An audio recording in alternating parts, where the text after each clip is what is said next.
Dum ba dum ba dum ba dum ba dum ba dum ba dum ba dum dum dum ba dum dum dum dum ba dum Oh my dum gosh. da da da da This is a da da da dum Okay, this is a Beatles song.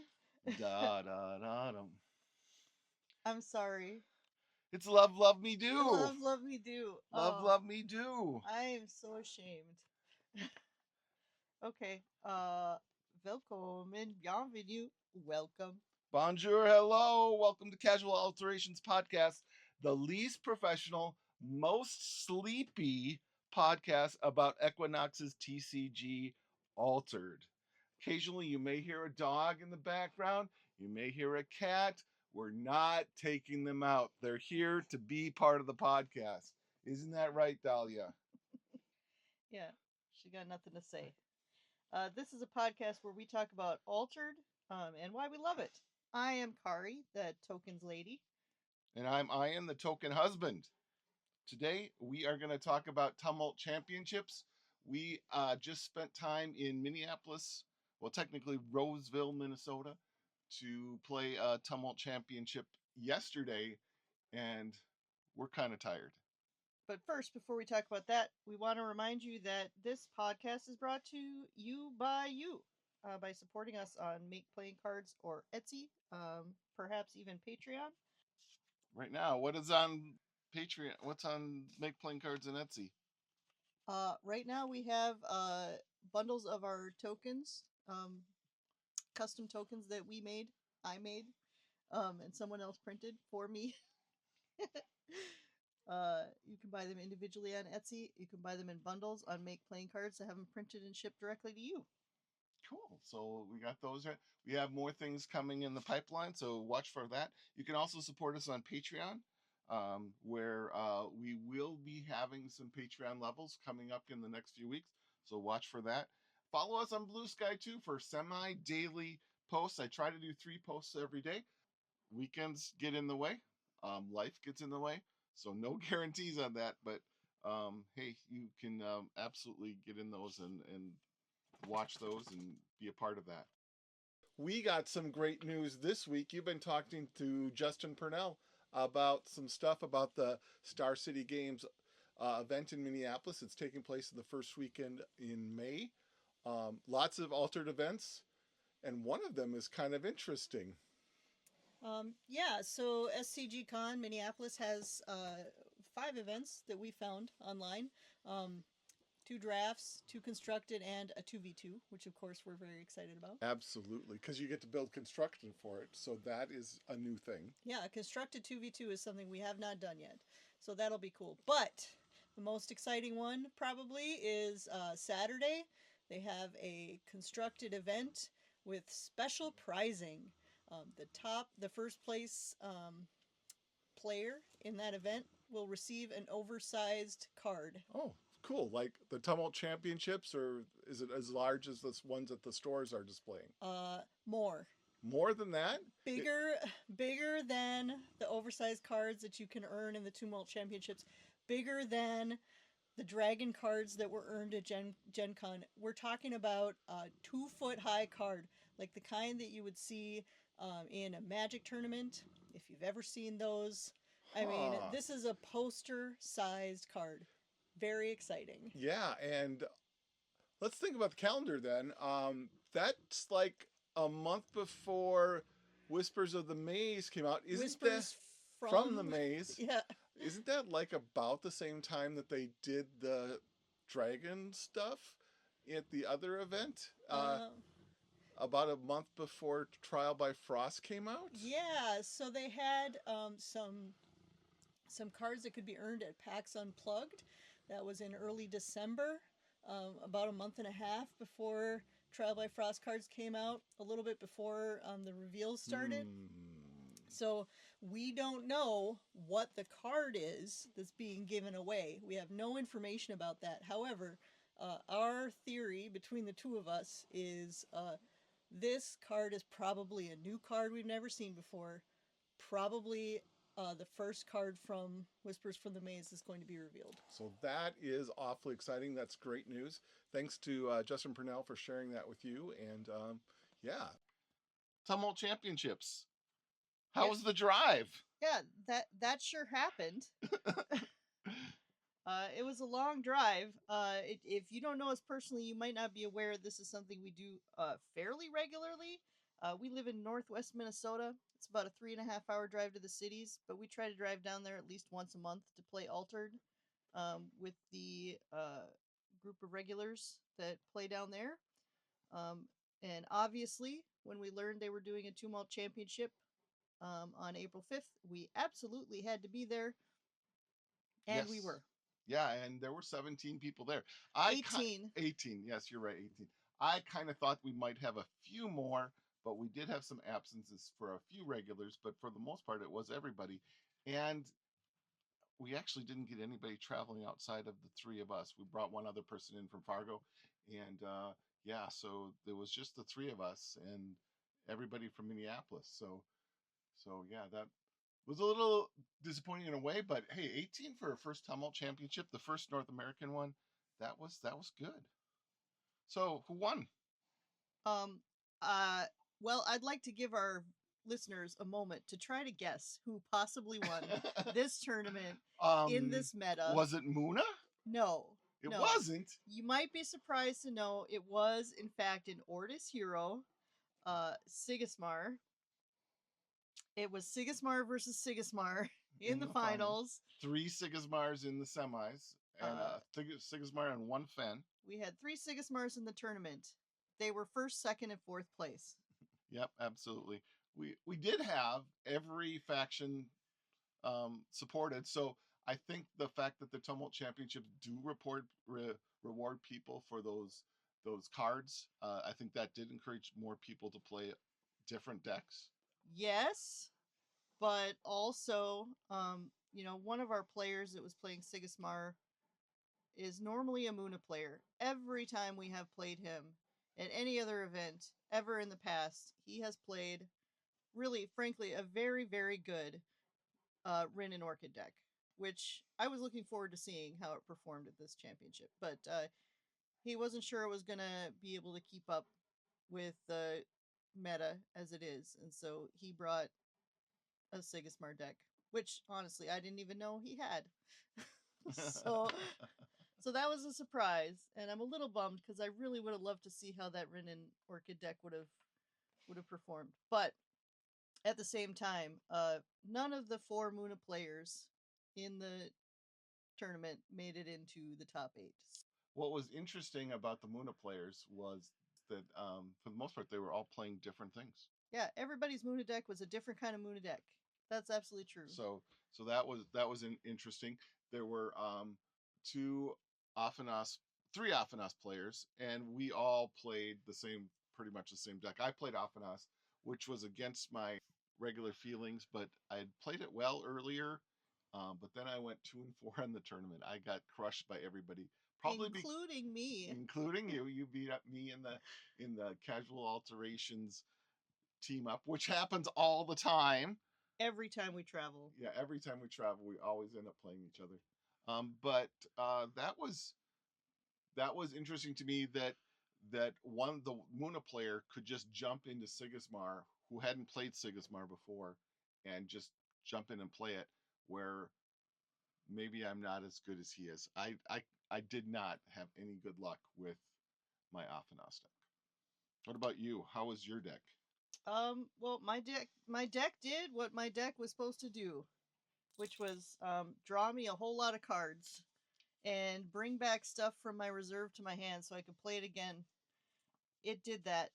My secret goal, my side goal for the tournament was I wanted to draw so many cards that I had to shuffle my discards into my library. I didn't get there. I think the closest I got was 10 cards left in my library. But I got close. There was 1 Sierra player and 1 Astadi player. And did we have a Becerra player? Yes. 1 Becerra player. So that makes up the rest of the group. There was actually 2 Fen players too.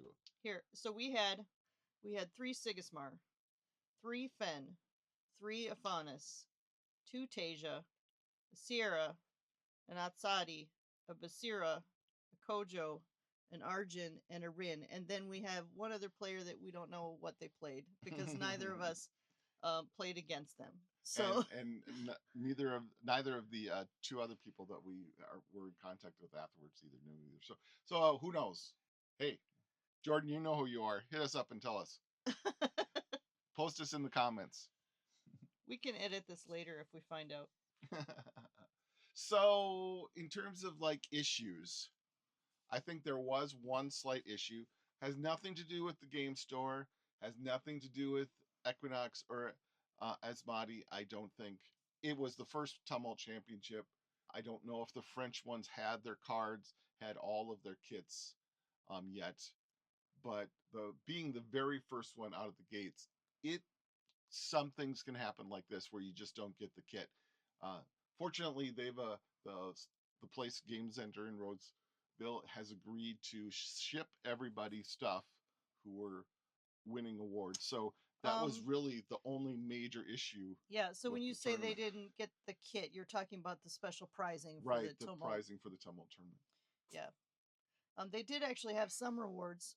Excuse me, for the top winners. They got to choose from a pool of uniques that one of the Game Center staff had kindly put up from their own personal collection, which I thought was pretty cool.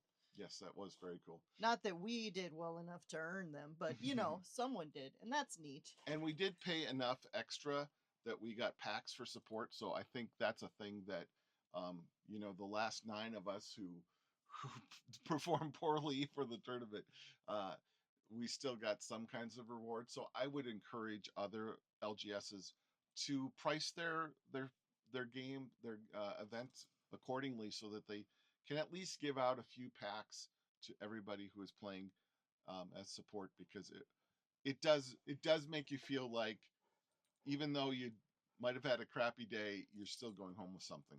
Yep, even though we both scored pretty low on the bracket, frankly. I think I got 5 packs and a promo pack, and then you got 4 packs and a promo pack, which, that's really pretty good for a constructed event, in my opinion. Oh yeah, that's outstanding. I mean, knowing from other events that we've done for other card games, you don't see that kind of stuff. Usually it's packs per win, but Game Center was very generous with their things.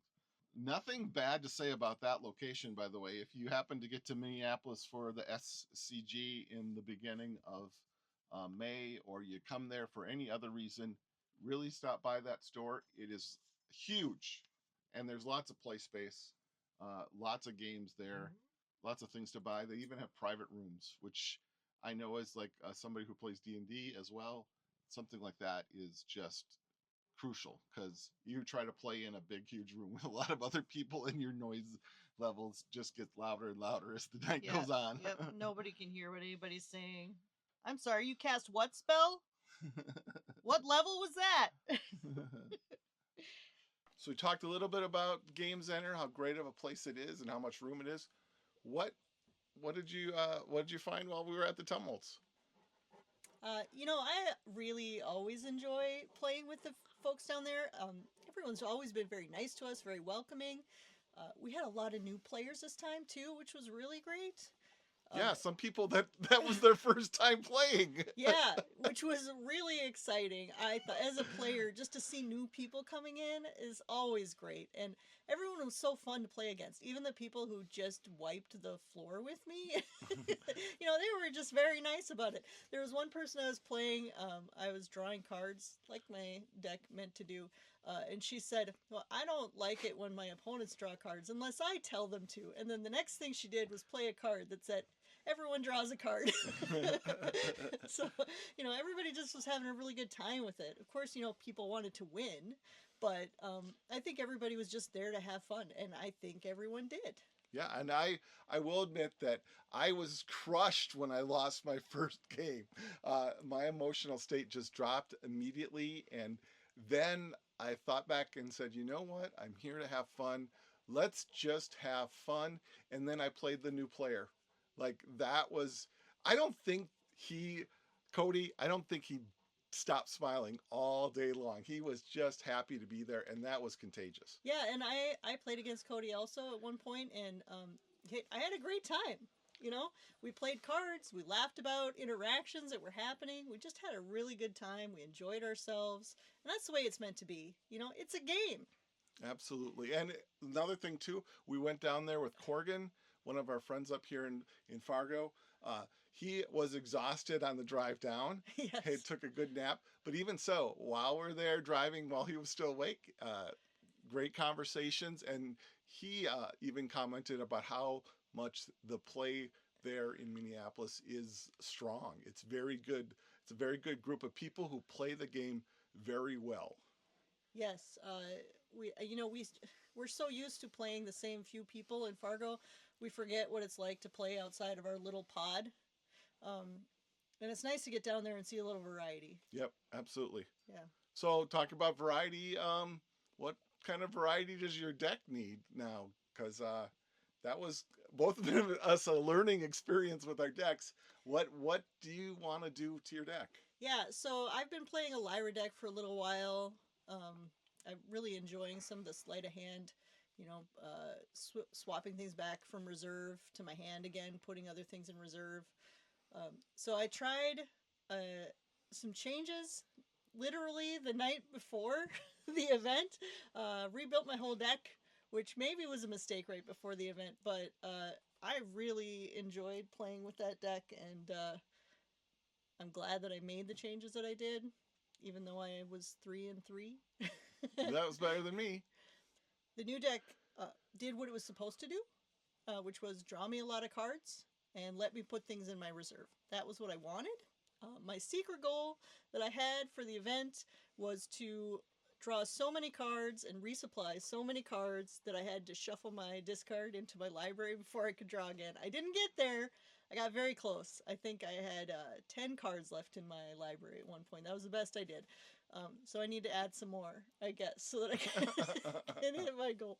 But my first round was against the Sigismar deck that went on to win the tournament. So I don't feel so bad for losing right away out the gates. I lost to the winner. So that's pretty good, I think. And I felt like I put up a good fight for a little while. In the end, I just couldn't keep up as hard as I tried. I couldn't keep up with all of his little guys. And then he managed to drop Grand Endeavor in the expedition right at the end of the last turn. Yeah. When his markers were right next to each other. There was absolutely nothing I could do. Grand Endeavor reads small step, giant leap for every turn. Yep. Yep. And I had no removal. There was nothing I could do about it at that point. So it was good games. Yep, good games. All right. Yep. Cool. So, yeah. How about you? How did your deck do? Like I said, played the Equinox deck. I should not have. But my thought was, here we are. We're at a Tumult Championship. It's not an RCQ like Magic, but it is kind of in that same vein that it's a big deal. I'm gonna play the thing that I know a little bit about, and play the best deck that I think is in the format, the Equinox deck, because I think there's challenge in it. And it was challenging, and I made mistakes, a lot of mistakes going through that deck, but I did it, and I did it for that event. I'm going back to Lindaway. I'll be at Lindaway for probably the rest of the month and all the other Tumult Championships, but since this was the first one, I wanted to try that deck, and I felt like I got what I wanted out of it, although I did learn something. Don't play a deck that you've not played very much, because your first couple games is all about learning, and I did not practice that deck enough. So, for my experience, it was a tough day of playing cards, but it was an enjoyable experience. It's just great to be in that store. It's great to be with all of those people that are so nice and friendly, and it was even the trip up and down with Corgan in the car. We just talked about all kinds of things, and it was just really a chance to be socially involved with people who love this game. Who aren't just the two of us, too. I mean, of course, we enjoy talking to each other, but it's nice to know that other people also like us. Well, I think with that note, thank you for liking us. Thank you for listening to the podcast. Our 20 minutes is up. And we really appreciate you listening in. And of course, being a podcast, we must ask you for your attention, please. If you have a second, just, like us, share, comment, reply, whatever. Take a moment to rate our podcast wherever you find it. And check us out on Patreon or Blue Sky or Make Playing Cards or Etsy or at future events, including SCG Con Minneapolis, which, as mentioned already, we will be there. So, yeah, and find us on all the places where Casual Alterations is. Casual Alterations, no spaces in all of our marketing and podcast and websites and Blue Sky and Make Playing Cards. Look for us there. And also reach out. We're on the Discords for both the Altered Discord, the Fargo Discord, if you're into that, or the Minnesota Discord, if you're into either one of those, or you just want to reach out, please do. We're here to speak about this great game that we all love. And join us in enjoying it. or else. Have a good day.